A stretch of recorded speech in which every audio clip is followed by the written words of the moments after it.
assistant coach at USD Coyotes Women's Soccer. Thanks, Laura, for being with us today. Absolutely. You know, it's kind of neat coming to some of these schools and seeing how they've taken their former star players like you and brought them up through the system, and now they're working with players. That's got to feel really good to you to be able to do that.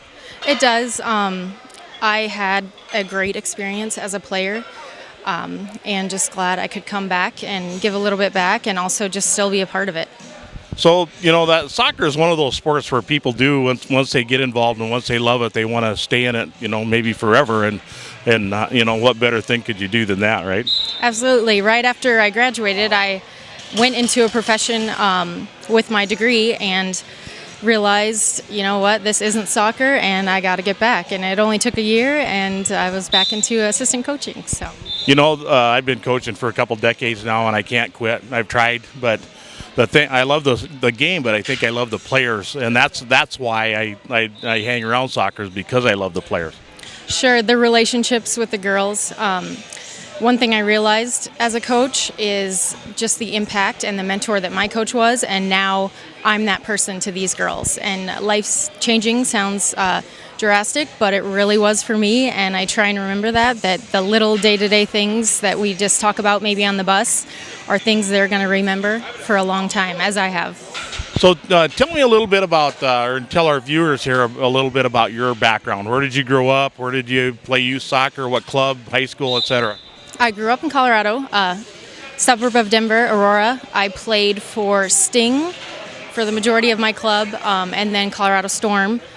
And actually, I have family in South Dakota, so it wasn't completely foreign to me to come out here. I had been to Watertown, never Vermilion, but I was looking and I looked and came on a visit, and I knew right away like it was going to be a good fit, size. I got along great with the coach, and I do not regret it for a second. So what were some of the things you liked about University of South Dakota that you picked this school over some of the others you looked at? I like the size, not too big, not too small. All your professors know who you are. I also just like the community, the small town atmosphere, and how everyone kind of gathers around the university and the athletic events, and just the people. I have not met a grumpy person, and I like that. So you've been involved, you know, in seeing a lot of growth in this program and a lot of changes here over the years since you were a player and now a coach.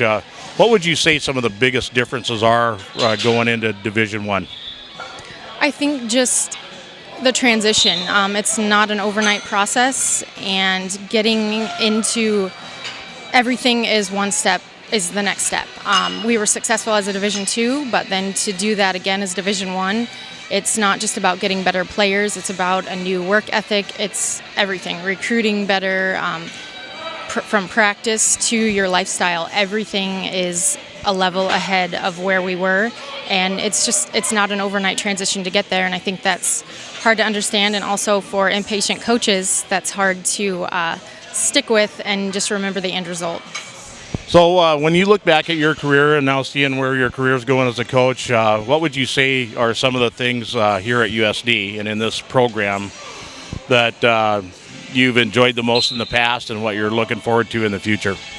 Again, I think it all ties back to the people. I have met nothing but great people in this program, not just the soccer program, just the university as a whole, and I'm just looking forward to keeping that going. The players that come out of here, I know will come back. I know we'll have a good experience and we'll give back for a long, long time. We are very young still. Some of the alumni, our oldest alumni, are only a year or two older than me, and so I think one of the things I'm looking forward to is getting that alumni base, which we're building now, and just creating good experience for the players now so that we can have that alumni that really gives back and supports in the future. Fantastic. Well, Laura, thanks very much. I know you need to get back and get these players going and motivated, but thanks very much, and we really look forward to being down here this fall and watching your team play and bringing that back to our viewers on Soccer 605. Absolutely. Thank you.